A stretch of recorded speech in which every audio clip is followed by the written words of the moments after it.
The doctor ignored my warnings. I recorded a $1 million bribe. The monitor beside her bed kept time like a calm, unamused judge. Soft beeps, even breaths registered by light. I sat on a plastic visitor chair that sagged in the middle and watched the little green line tick along. My phone lay face up on the tray table. I tapped it once, more to steady my fingers than to play anything. The file was there.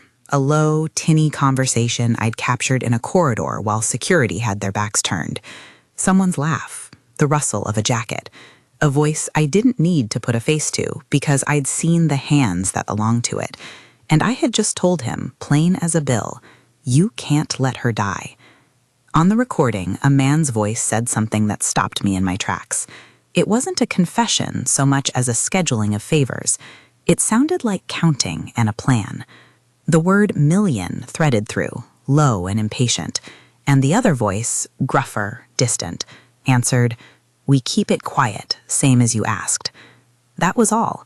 On its own, a clip can be a riddle, but next to Vada's hollow cheeks, the sealed pill bottles with dust rims, and the neighbor who'd been too afraid to come forward for months, it became a line in a ledger I did not intend to ignore. I saved the file as BG City Gen 1 and sent it, discreet, to a secure folder. Then I did the only thing I knew to do. I moved. If you want more real-life stories like this, subscribe. Stay with me. I was on the 5:50 flight out of Atlanta because my chest had been tightening for 3 nights running with a kind of premonition that's uncomfortable and polite at the same time. It doesn't shout, it presses. I packed a small suitcase with jars of elderberry farup, a stack of clean underwear, a well-worn teddy bear that had been Sterling's when he was small, and 2 notarized forms Odora had told me to bring in case. I left the business in the hands of a manager I had trained for 10 years. I didn't lock the office, but I locked up hope like it was a toolbox I could take on the plane. The neighborhood where Sterling and Vada lived used to be one of those places that tried hard to look sleepy and respectable. Vinyl porches, plastic gladiolas planted in lopsided rows, a string of Christmas lights that never came down. Sterling had always kept up appearances, even when the cupboards hollered. His truck, blue, clean, lacquered, was like a billboard that said, I still have funds, don't look inside. The door to the condo opened before I knocked. Mrs. Gibbs from next door, no nonsense, nicotine on her breath, a cardigan with elbow patches, looked at me like a woman who'd been carrying a secret so long it became a weight she forgot how to put down. Miss Olaya, she said, you need to get to City General. Your daughter-in-law, she's been gone a week. My feet found the kitchen tiles, and then the emptiness. There were 2 bowls in the sink coated with a layer of something that had once been food, a pile of mail on the counter, past due notices like paper ghosts. On the coffee table, there was a pill bottle sealed with dust. The label twitched in the light as if it were trying to breathe. I opened it just enough to smell the stale safety seal and then closed it again.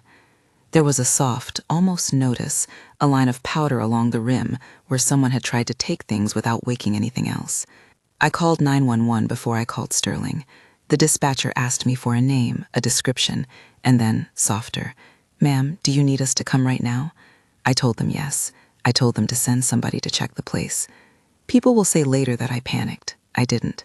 I acted.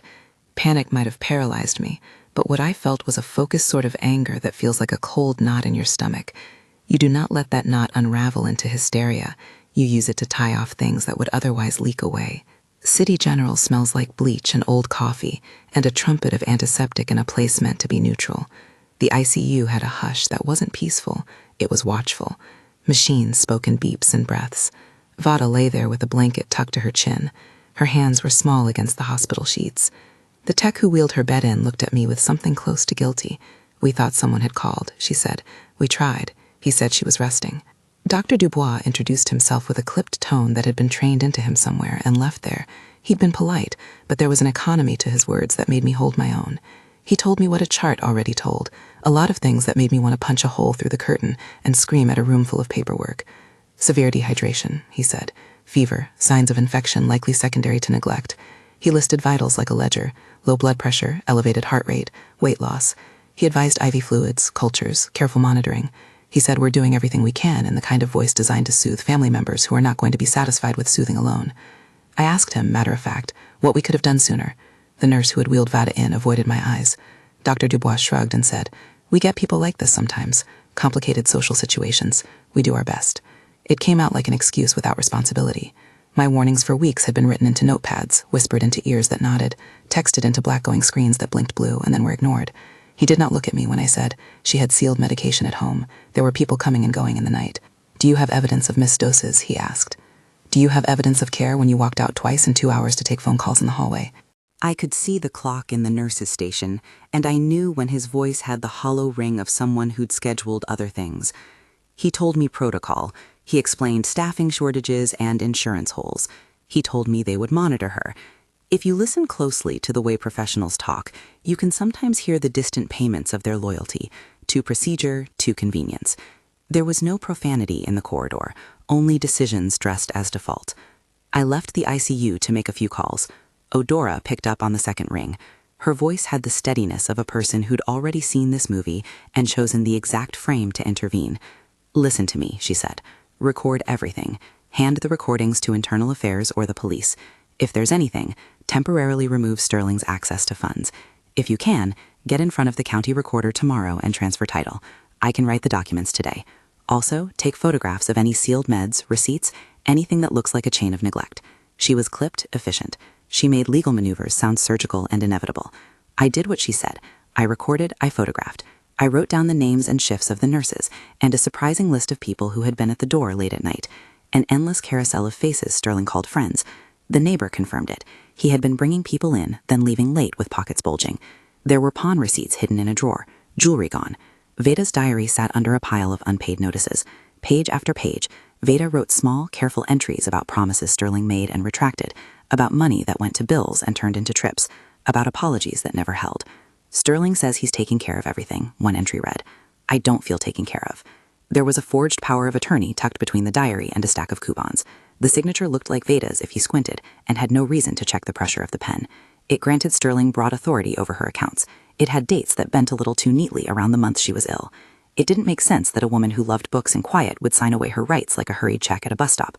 When I showed the document to Odora, she made her face the way lawyers make faces when they taste the thinness of fraud. "This appears to be a forgery," she said. "We can challenge it. We can get a court order if needed to freeze accounts, but we need immediate proof that Veda is incapable of consenting and that Sterling used the power to strip assets. In the meantime, we stop the bleeding. We file a theft report for the car and freeze carts." I called the dealership and told them, calmly, that the blue Escalade had been purchased with money that did not belong to Sterling. My voice was steady because when you've been running a logistics company for years, you learn to keep the heat turned low and the wheels turning. The dealer asked for paperwork. I said I could produce evidence. I gave them the name of the finance manager and then hung up without telling them more than they needed. There are rules even thieves obey. They leave traces at the dealer, signatures that are like footprints in mud. The second visit back to the ICU is where things tilt. I had photographs, the recording, receipts, and 2 photographs of the pill bottle with the dust. I had a statement from Mrs. Gibbs, frozen in her throat, but steady on paper. I went to the nurse's station and asked to speak with Dr. Dubois again. He was there, clipboard in hand, eyes tracing a list. When I told him I had recorded voices in a corridor that suggested payments to keep matters quiet, he blinked the kind of blink that separates offense from interest. "Recorded?" he said. How did you?" "Plain and simple," I said, standing in the hallway, waiting, listening. It sounded like money. It sounded like he was scheduling favors. Maybe it's nothing. Maybe it's everything.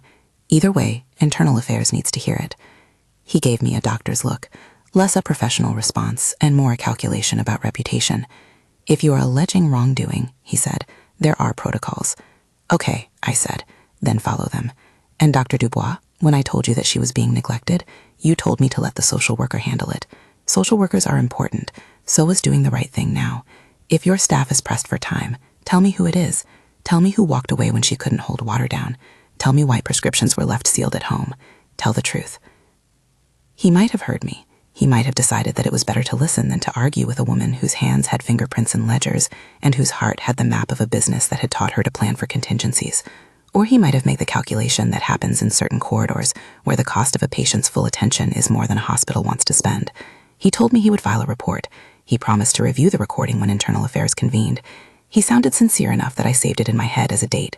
While he walked away, I played the clip to the charge nurse. Her forehead folded into distrust. "Do you know whose voice that is?" she asked. "I think so," I said. "But what matters isn't the name I think belongs to it. It's that it suggests someone had been paid to look the other way." She swallowed. "We have staff audits coming up. You should give this to risk management." I did more than suggest. I did the thing women who have been underestimated all their lives do. I cataloged the argument so someone else could pick it up, and no one could say it had been a night of bad memories. I made a paper trail.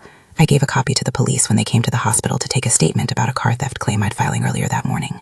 I gave a copy to the Internal Affairs email address, citypolice@investigations, typed it, hit send, got the automated reply back that let me know people who read things were quieter gloves.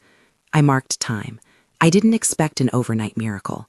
I expected an official record. Back at the condo, there were more revelations like slow peeling paint. In a kitchen drawer, I found receipts from a pawn shop listing the sale of a watch, a necklace, Daughter of the Year bracelets that had been part of Vada's morning ritual. A stack of unopened mail included a foreclosure notice disguised in polite language. There was an envelope with a bank statement that made my breath hitch. It showed transfers out to accounts with names I didn't recognize, and one wire to a payday firm. Sterling's handwriting was on a note that said, in big, bold strokes, "This is temporary. Will be good." Temporary. I have dealt with temporary before. Temporary is the most dangerous currency in the ledger of family, the worst kind of promise because it always wears a smile. There was a photograph of Sterling on a couch with a man who had been in and out of their lives, a man with a laugh too loud for the quiet of that apartment. Mrs. Gibbs told me the man liked to play cards until morning, and that Sterling would come by in the middle of the night sometimes with pockets full of change that weren't his. I taped the diary pages together and then made photocopies, one for Odora, one for the police, one to keep beneath my sweater like a talisman. When you photocopy a thing, it becomes real in a way a memory sometimes is not. Odora told me to come to her office at 9 a.m. and to bring the deed and a picture ID. "We will get a temporary restraining order if necessary," she said. "We can sign a quick claim that you make out to Vada, get it notarized, then record it. It won't be the last step, but it will stop immediate transfers." I had never expected to use a deed like a shield. Deeds belong to maps and property taxes, to the quiet business of who has the right to live somewhere without fearing a man who thinks entitlement is a right. I drove to the county recorder's office the next morning with smelling coffee in my car and the teddy bear on the passenger seat like a witness. The clerk at the counter was patient and efficient. When I filed the paperwork, I felt the world inclined toward legality in a way that was almost comforting. Sterling's phone rang in the hospital while I waited for a notary. He had a voice that knew how to plead with women because for most of his life he had gotten what he wanted with soft words and loud gestures. He said the words he had been trained on. "Mom, it's just blown out of proportion. Vada's fine. You don't have to make a scene." I hung up after listening to the rehearsal. Hanging up is a small revenge that tastes like finality. The next step was private security. I didn't want them pounding on doors and causing scenes. I wanted a presence that would change the math of risk. A nurse told me privately that someone had been taking medication from her room and that the supply closet keys were suspiciously easy to come by. I arranged for a nurse who would sit at the foot of Veda's bed for night shifts. I paid out of pocket. Money can be a blunt tool for a precise job. It is not charity in these moments. It is triage. The recording sat on my phone like a small black stone. I had turned it over to Internal Affairs with discretion, and I had given a copy to the detective assigned to the car theft report, simply because detectives like to have something to hang a case on that isn't just hearsay. He listened with a face that was a neutral field and said, "We will look into it." Whatever the phrase meant, it meant the recording had a path from my pocket into a system that could at least acknowledge it. While the systems measured themselves, Sterling showed up at the hospital, as toxic people always do, entitled, late, and forgetting he was a suspect wearing the costume of a son. He walked into the ICU like someone who had stopped to pick up cake-out. He wore sunglasses that made it hard to read his eyes. He said the things men who take do. "She's just tired, leave us alone." He tried to take the lead in a room he had been absent from. I watched him, calm as iced tea. Calm doesn't mean soft. Calm is a policy. "Tell me about the pills at home," I said.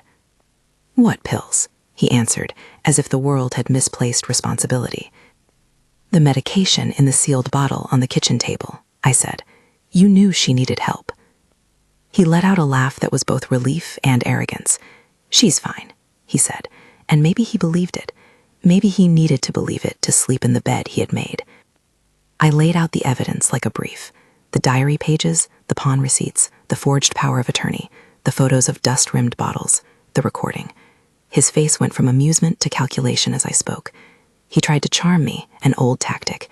He tried to remind me of the baby pictures I kept in a box that I let him take for a while. He tried to bargain with family history. "You're doing this to me," he said at one point, hurt like a practiced line. "I'm doing this for her," I replied. "There's a difference. You made your choices." That is when he raised his voice. It was not loud for the room, but it was loud enough to draw Dr. Dubois in from the hallway. The doctor listened to a man argue about rights the man had little evidence for. Sterling accused me of interfering, of moving too fast. He accused me of being cold-blooded, which is what abusers say when they realize they no longer have the center of a family to swing from. I remained, as I had been trained to, like a fixed point.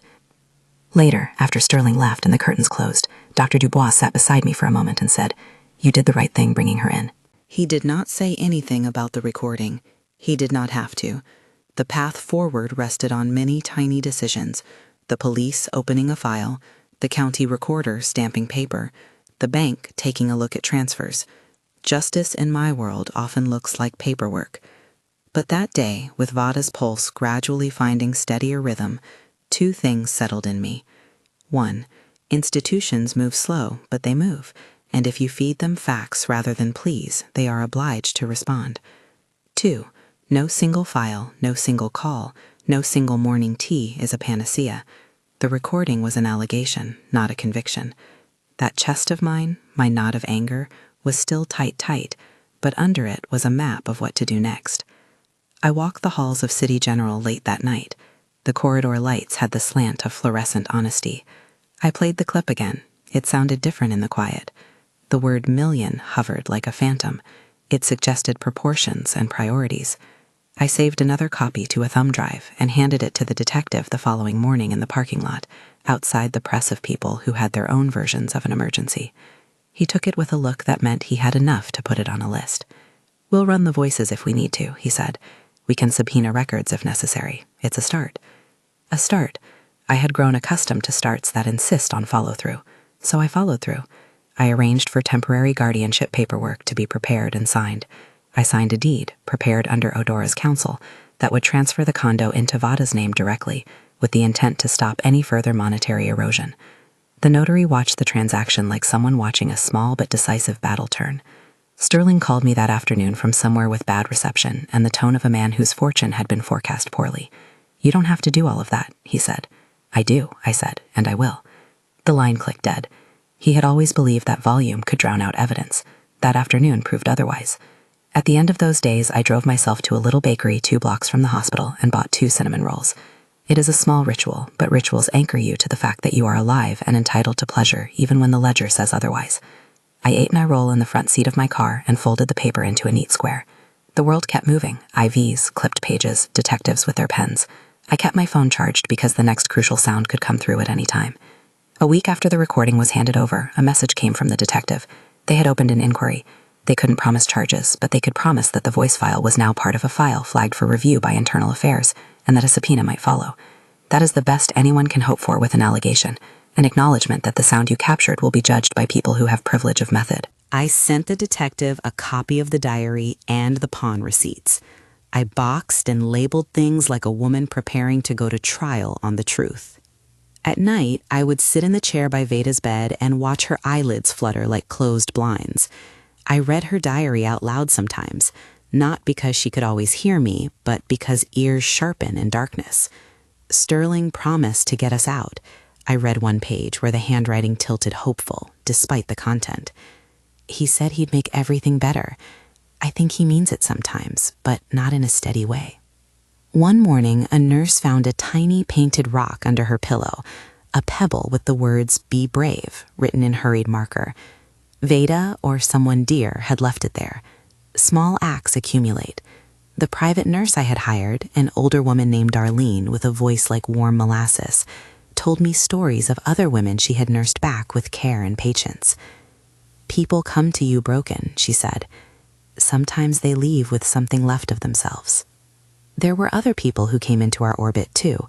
A neighbor with a cell phone full of faces, a church group who brought casseroles and refused to let the casserole dishes be taken back, Odora, steady and legal as always, the detective who came often, looking for the pattern where none seemed obvious at first glance. Each person slotted into a part of the defense we were building. But not everyone was on our side. A friend of Sterling's called my phone at midnight once and left a threatening voicemail. A note slipped under the condo door said we had made a mistake.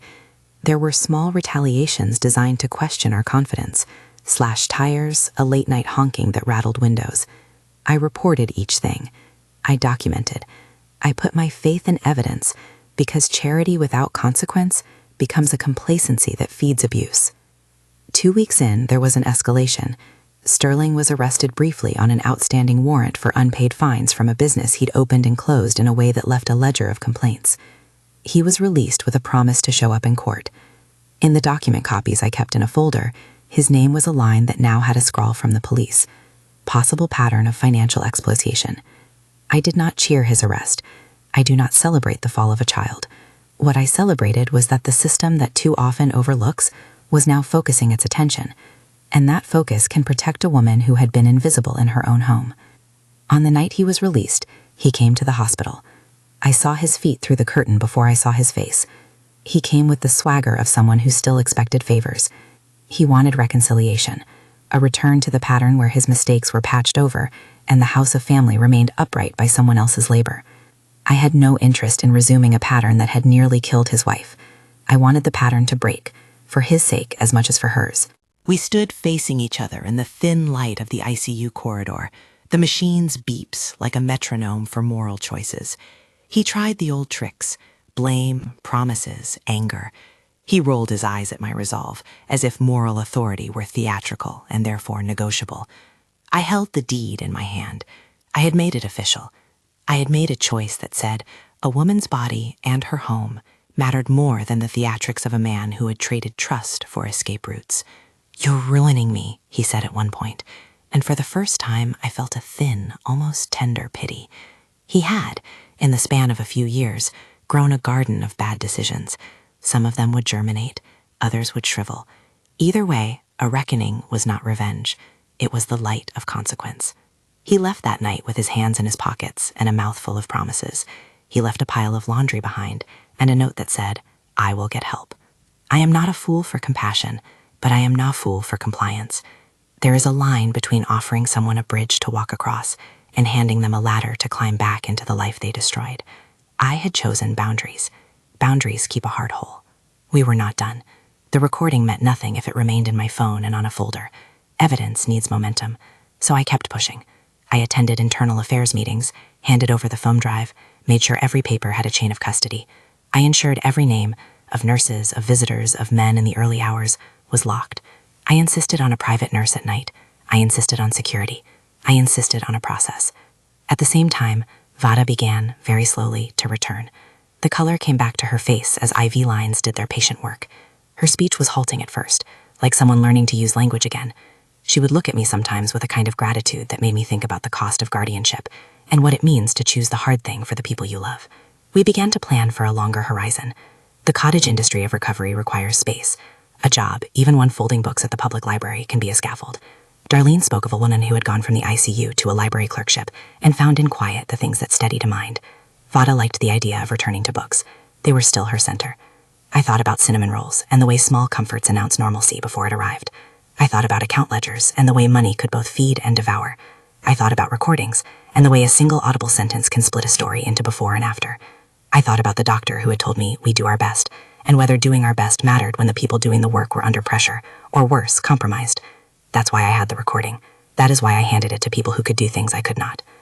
And yet, despite all the forms and files and phone calls, there was an itch in me that asked whether what we were doing was enough. The recording had to leave my phone and enter a system. The system had to respond. The deed had to be recorded. The private nurse had to stay. Sterling had to show up in court. Vada had to find her way back. There was a night when I sat alone in her hospital room and listened to the rhythms of machines and the soft breathing of someone who had been near death and was, at last, learning the rhythms of life again. The beeps had become less frantic. I held Vada's hand. It was warm and small and strong in that particular way people are when they have been given a second chance. I whispered to her about cinnamon rolls and the library and a small studio I would rent nearby so I could be present but not hovering. She smiled without opening her eyes, which was the kind of consent you cherish. Outside, in the corridor, the hospital hummed on. A shadow of a man passed by, the kind of person who does favors for reasons that are not noble. It could have been anyone. It could have been someone whose voice I had recorded. The detective called me with updates and told me they were following leads. Internal Affairs had requested certain shift schedules. The recording had moved from a file on my phone to the desks of people who could conceivably make it count. There was, however, a cost to everything we were doing. Personal, financial, emotional. I was spending money I had been saving for retirement on security and legal fees. Sterling was spinning out in his own orbit now that the cushions that had caught him were pulled away. The neighborhood was watching. People came by sometimes to bring casseroles and sometimes to stare. We had crossed a threshold where our private life became a public problem, and the only way through was to keep doing the correct things. The paperwork, the calls, the photographing, the filing. Justice is a long game built of tiny, honest acts. One morning, as the light crept over the roof lines and the city woke to its regular noises, I found an email from Internal Affairs acknowledging receipt of the recording and stating their intent to review it in the context of a broader inquiry into possible irregularities. The words were bureaucratic and cautious. They were not a verdict. They were a doorway. I clipped the printout to the folder of evidence I kept in a locked drawer. I made a note for Adora. I made a list of things that still needed to be done. Deposit receipts for the sale of reclaimed assets, follow up with the pawn shop, interviews with neighbors, a motion for temporary guardianship if Vada did not recover capacity. Some of it read like a checklist. Some of it read like a promise. There is a quiet point in every rescue when you realize your role is strategy, not salvation.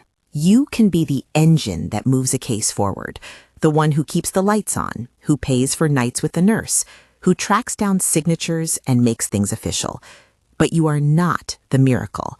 You are the hands that make the miracle possible by not allowing the rot to spread silently behind closed doors.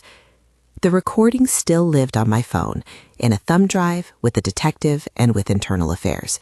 It was now an allegation that more than one pair of hands had seen and heard. The word million remained a ghost on the file. I never called it proof. I called it evidence that demanded follow-through. The tension, the moral pressure, the need for action, those things did not end. They sharpened. They demanded more of us. I slept less. Every door knock had me poised for news. Every quiet morning could have been the day everything tilted the other way. That is how these things live, in a small household of waiting and work. It was in that suspended space, the days when outcomes were still undecided, that I learned the most important lesson. Good intentions without documents are a story told to children. If you want to protect someone from someone who uses closeness as a weapon, you must treat love like a contract and care like a ledger. You must make it inconvenient for the abuser to continue and possible for the survivor to heal. You must not mistake forgiveness for permission. The next morning, with a stack of notarized papers and a beguiling sense of duty, I went back to City General to check on Vada and to be present in a way that wouldn't let her become invisible again. The detective texted me that Internal Affairs had scheduled an interview. The notary called back to confirm the deed had been recorded. Odora had drafted a motion to petition for temporary guardianship if needed. I had fought small battles and carved out a space of safety, but the war of legality had only begun. I stood by Vada's bed and watched a line find its rhythm. The little green line on the monitor had moved. It was not a victory trumpet. It was an invitation to keep going.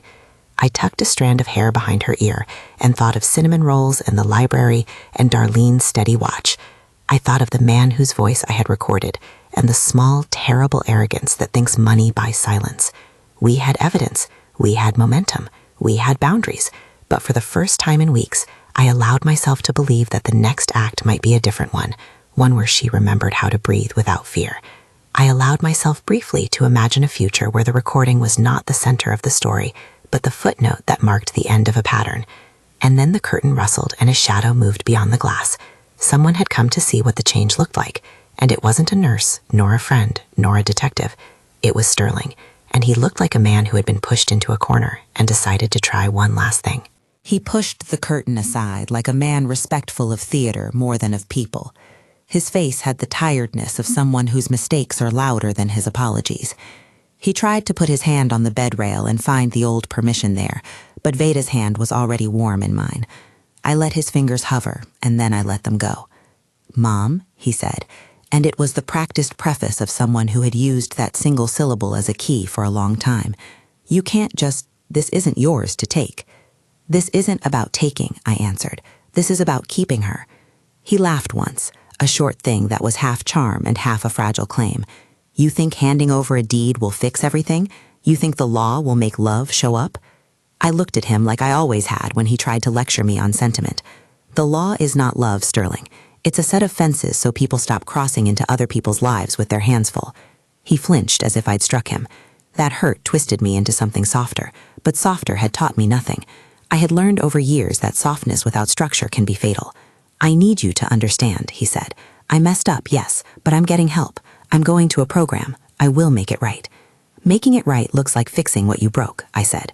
"Work, restitution, a plan that doesn't center your comfort. We are not trading your promises for her life."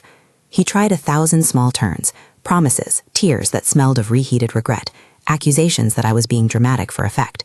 He paced and made noise, and then he walked out like a man who had not found the point he wanted to make, and so left the room to look for it elsewhere.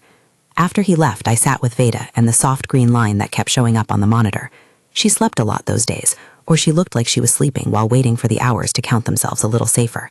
I read the diary aloud again, partly because words read into a room take on their own authority, and partly because I wanted the truth inside our walls to have a voice. The hospital room felt like a chapel of second chances, and we were there to keep the lights on.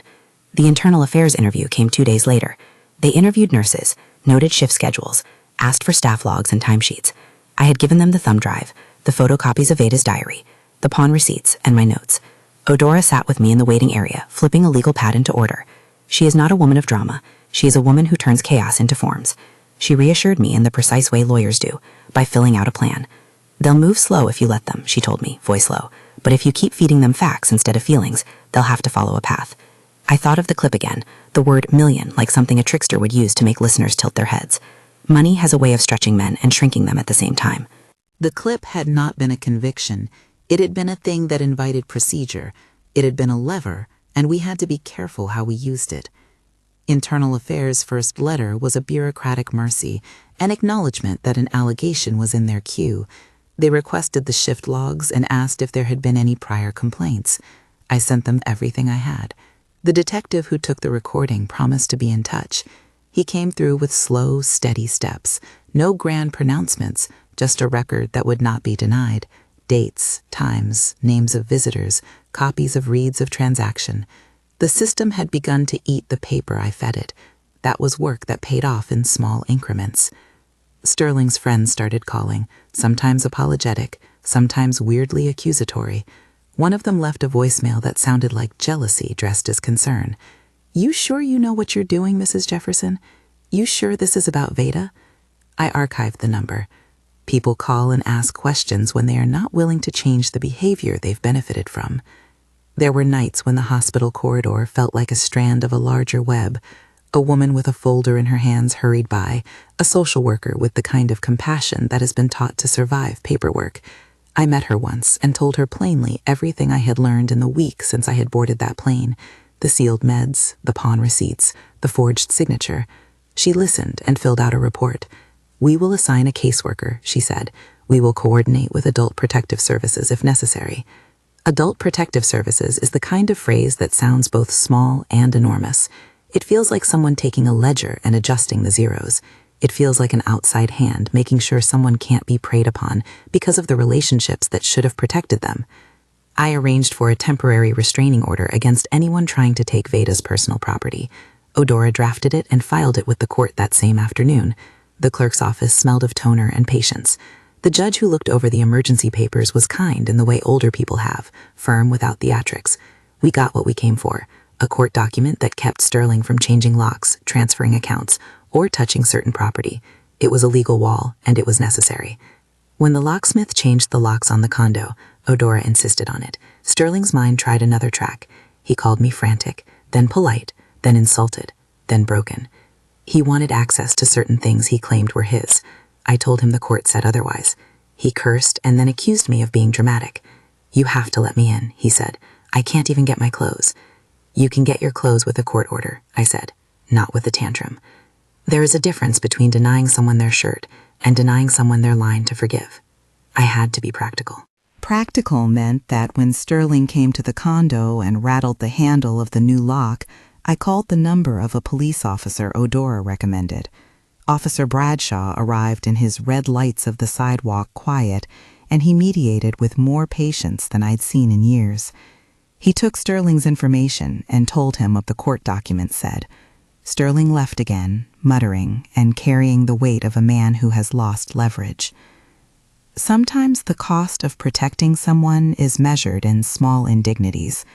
We had to throw out a mattress Sterling had slept on because of filth that was not sanitary. We bagged up clothes, labeled boxes, and stored them in a unit until the court sorted ownership. I paid for storage. Again, money as an instrument of safety. You don't always realize until the moment arrives that you will finance someone's life to keep their life from being destroyed.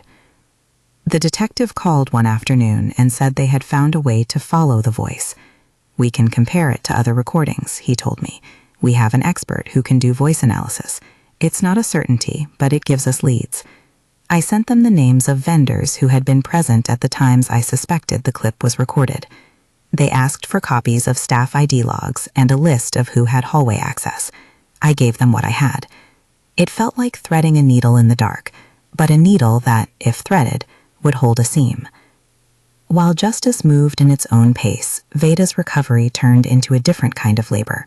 She began speech therapy for a few halting minutes and then longer increments. She started physical therapy to rebuild the strength that dehydration and neglect had stolen. Each small step was an argument against the idea that what happened to her was final. There were days she cried for reasons she could not explain, and days she laughed at sitcoms and seemed to remember how light a life could be. We planned for a slow return rather than a big entrance. The private nurse Darlene was a constant. She stayed nights, charted medications, and kept a cold tea ready. She also taught me things, practical measures, how to place a pill organizer so doses are easy to follow, how to mark days for therapy, how to speak to a hospital case manager so they don't feel like an adversary. She had the calm of someone who'd seen enough to know when to worry and when to wait. The deed, recorded in the county archives, did its quiet, necessary work. Veda's name appeared on a piece of paper that anchored her home to her rights. It would not fix everything. Paper is not iron, but it would make it harder for a predatory hand to slip back in. Sterling's descent was not sudden.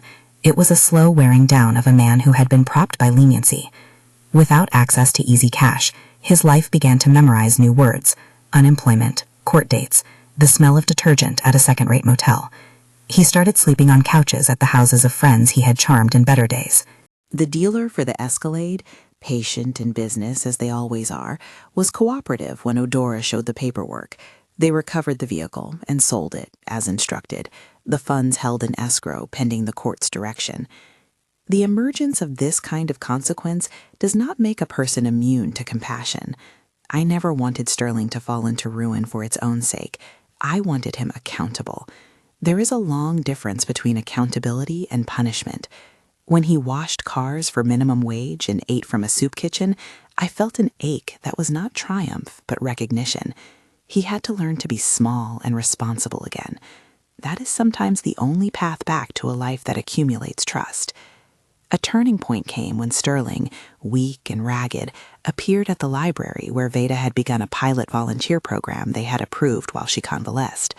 It was not the library I had imagined earlier, the one with marble staircases and quiet conservatories of books.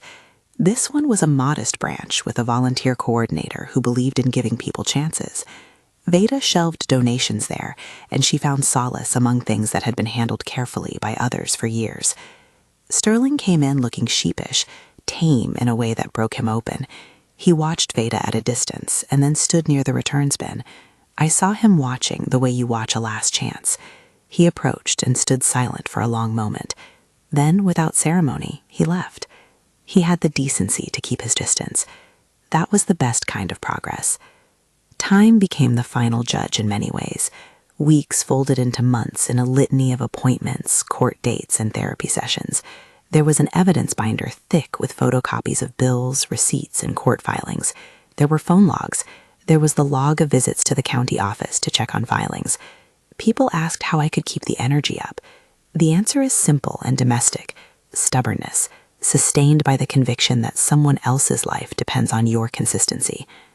At the internal affairs meeting, a senior investigator asked me what I wanted out of their probe. "I want the record," I said. "I want a clear account of what happened, the best the system can do, and steps to prevent it from happening again." He recommended a follow-up meeting with risk management and an interview with Dr. Dubois. I insisted that any interviews be recorded and that chain of custody procedures be transparent. Odora smiled in that way she smiles when the world errs on the side of caution. "You do the right things slowly," she said. "You force the system to record itself." The doctor's interview was tense, but not melodramatic. He answered questions defensively at times, and then plainly at others. He explained staffing levels and scheduling decisions. He acknowledged that shifts were thin, and that sometimes calls came in that demanded immediate attention. He conceded that his team might have missed cues. He did not admit to bribery. Internal Affairs did not present the allegation that way publicly.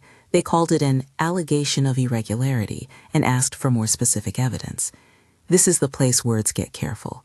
An allegation is not a verdict. The recording had become part of a file that might lead to administrative reprimand, to policy changes, to training modules about documenting social concerns.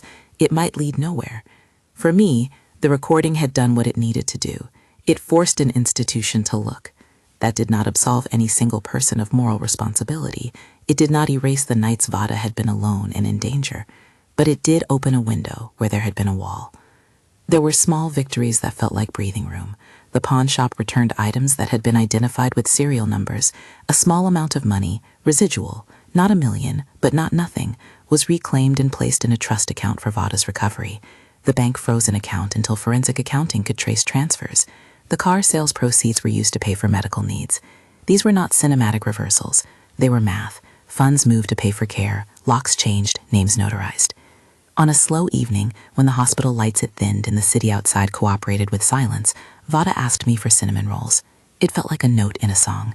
I brought 2 back and we sat in the small room the way people do who are trying to relearn ordinary pleasures.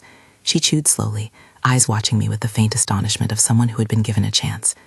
"Do you remember the man who used to make them?" she asked. "The one at the corner bakery?" "I do," I said. "He still burns the edges sometimes. They tell you that's the good part."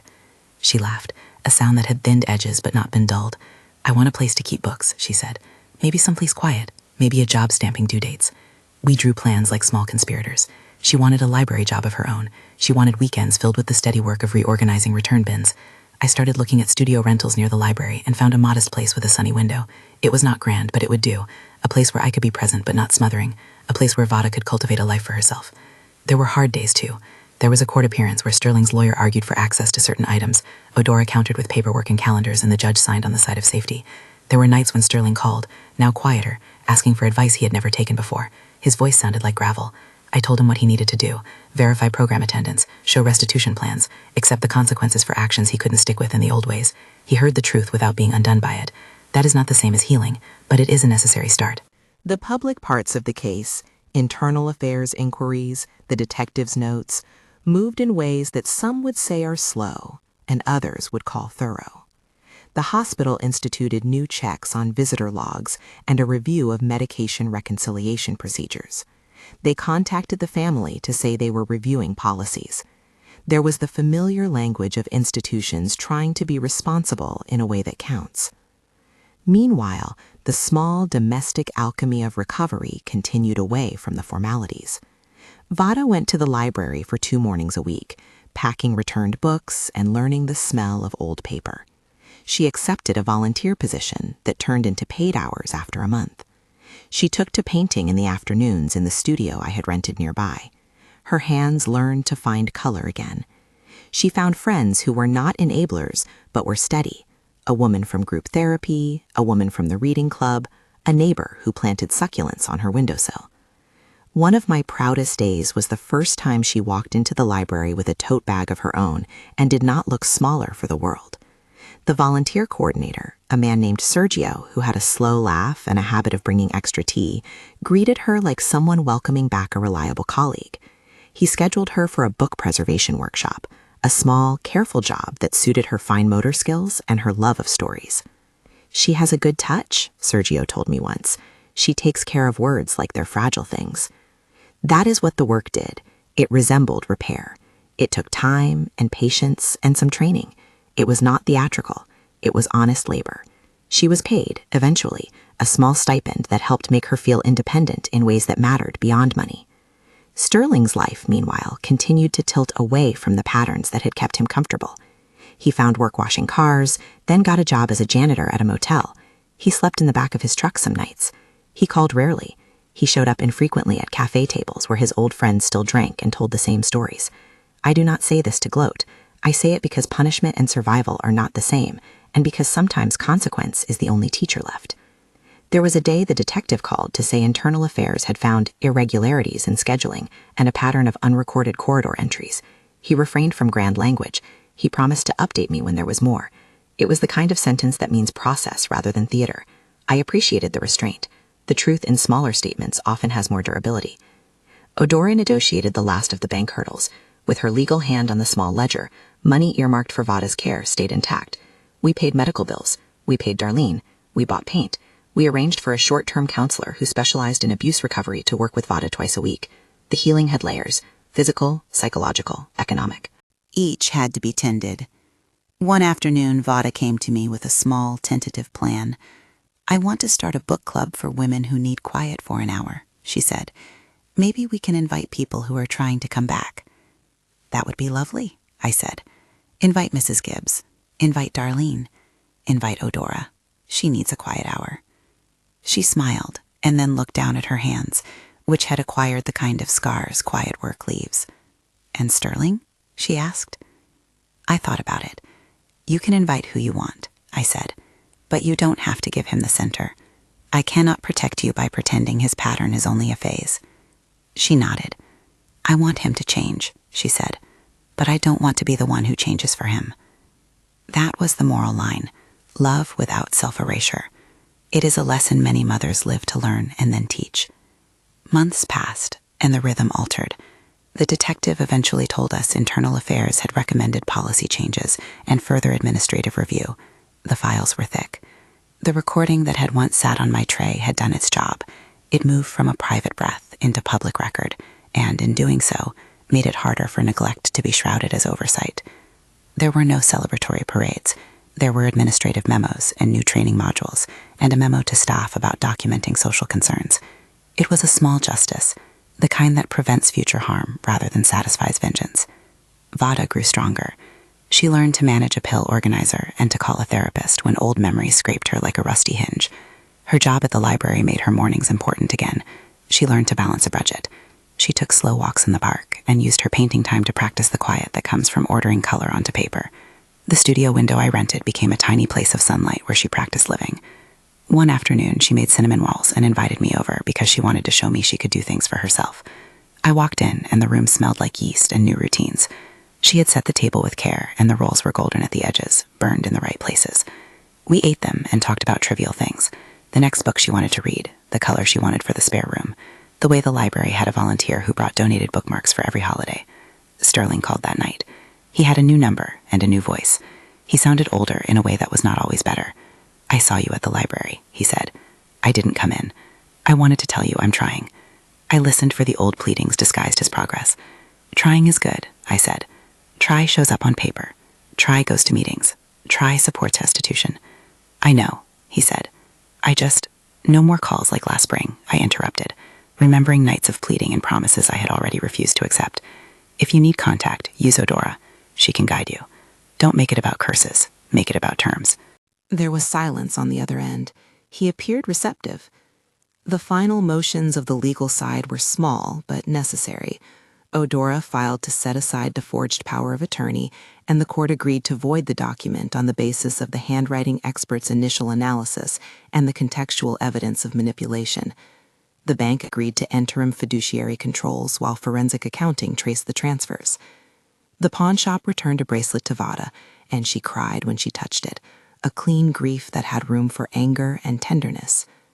One late afternoon, the detective came to see us at the library, not in uniform but in casual clothes, a man at the end of a long year's patient work. He told us that the inquiry into the alleged improper influence at the hospital had led to recommendations for internal discipline and a review of policies. He could not guarantee what the hospital's ultimate actions would be, a note of caution he always offered. But he did say that our documentation had been central to their decision to pursue a formal review. He avoided the word bribe as if to prevent a verdict before the facts could be proven in formal legal channels. That restraint was important. It kept our story from turning into a rumor and kept it tethered to an accountable process. "Thank you," he said simply. "You pushed us to look." I held the detective's thanks like a small instrument. It was not the triumph I'd once thought I needed. It was a confirmation that evidence can reframe inertia. There were moments of private reconciliation. Sterling stayed away for long stretches, which made me both sad and relieved. When he did reappear, it was at the edges, asking for a document or a scheduled phone call with Odora. He was doing the slow, sometimes painful work of repair: meetings, restitution plans, therapy receipts. He had the humility of a man reduced to beginning again. That was not the same as salvation, but it was the step that matters. Vada, for her part, practiced forgiveness the way one practices walking: tentative, supported, not always linear. She allowed Sterling to send letters that Odora screened. She accepted an apology at a distance and told him through counsel that if he wanted to be part of their lives, he would have to demonstrate changed behavior over time. The finality of the title, the words that launched this journey, sat with me like the last page of a long book.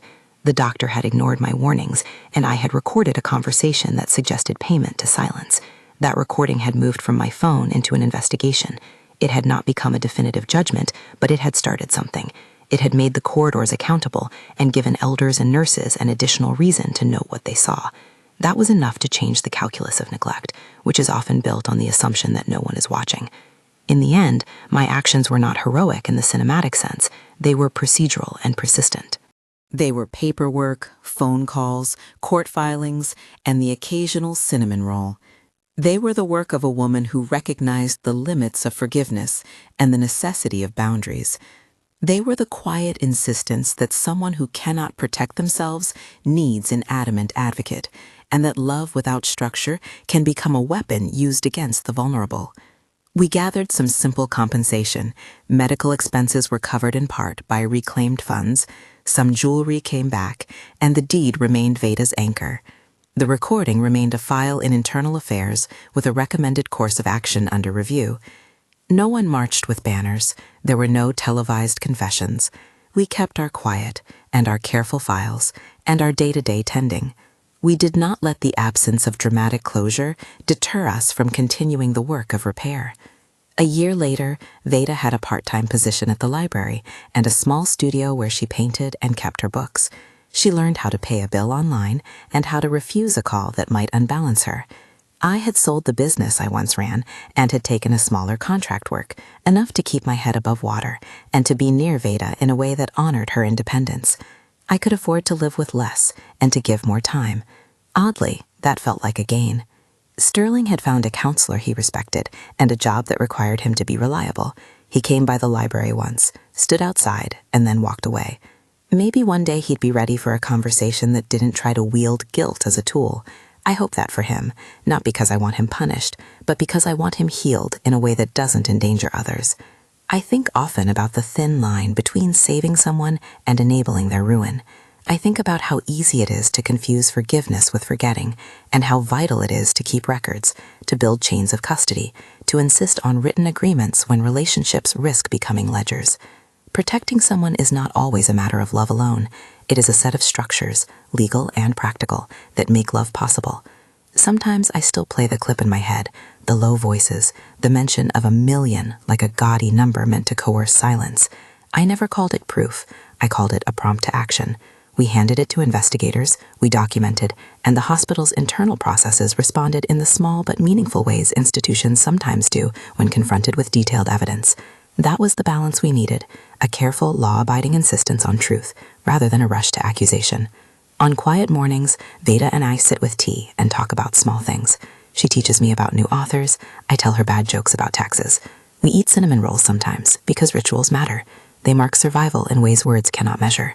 If there's a question I ask myself at night, was I justified? The answer lands on a paper ledger in my head.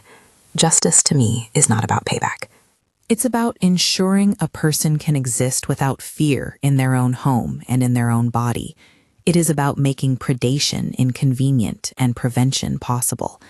If that looks strict, perhaps it is because love, to endure, sometimes needs the blunt instrument of boundaries. The doctor ignored my warnings. I recorded a conversation that suggested a payment meant to silence care. I did not brand the man with a final verdict. I did not give the story to rumor. I turned what I captured into evidence, into formal complaints, into a file that forced oversight and prompted change. That is the kind of vindication I prefer. Not headlines, but changes in practice that make a future safer for people like Veda. If this story touched you, share it with someone who needs to hear that love and legality can coexist. And tell me where you're listening from in the comments. Thank you for staying with us through this long, quiet fight.